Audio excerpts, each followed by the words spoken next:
Ben şehit atasıyam, Qarayev Əlbağış. Şehit Qarayev Süleymanın atasıyam, Sabirabadın Qalağan kəndindən gəlmişəm.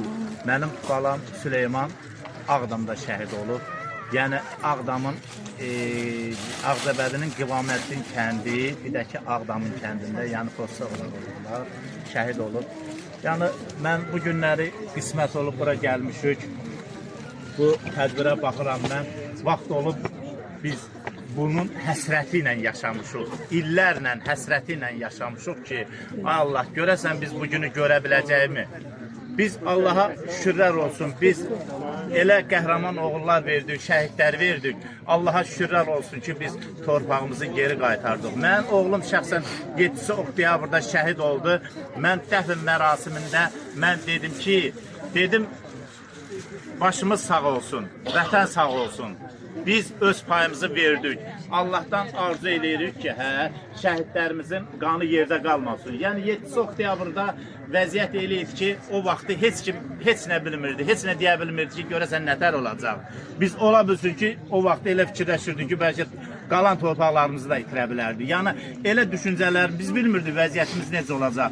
Yəni Allaha şükür ki, biz şəhidimizi verdik, şəhidlərimizi verdik, torpaqlarımızı aldıq. Biz 200 ilin qisasını aldıq ermənilərdən. Biz nəinki ermənilərdən qisasımızı aldıq, biz fransızdan da qisasımızı aldıq, biz rusdan da qisasımızı aldıq, biz nə bilim, bizim bütün düşmanlarımızdan qisasımızı aldıq. Kimlərin hesabına? Bizim bu şəhid balalarımızın hesabına. Bu günləri bizim Əsəd balamızın mövlududur. Biz bu günləri Əsəd balamızı yad eləməyə gəlmişik. Biz Əsəd balamızı yad eləməklə bərabər biz bütün şəhidlərimizi yad eləyirik.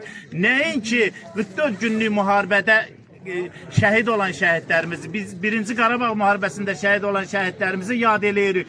Biz antiterrorda şəhid olan şəhidlərimizi yad eləyirik. Biz hansı ki aprel döyüşlərində şəhid olan şəhidlərimizi yad eləyirik. Biz Mübariz İbrahimovu bu günləri yad eləyirik.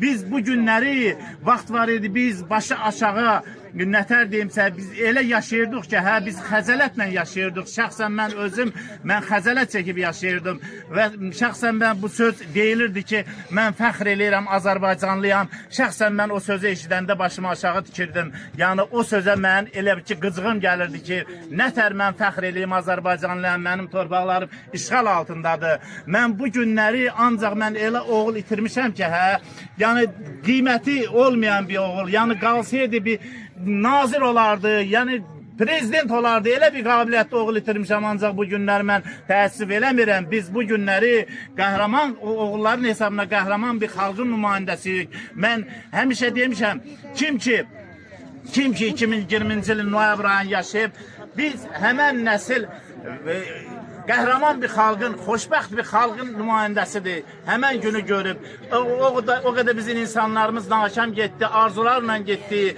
Yəni nakam getdi ki, bizim torpaqlarımız işğal altındadır. Allah'a min şükürlər olsun şəhidlərimizin hesabına.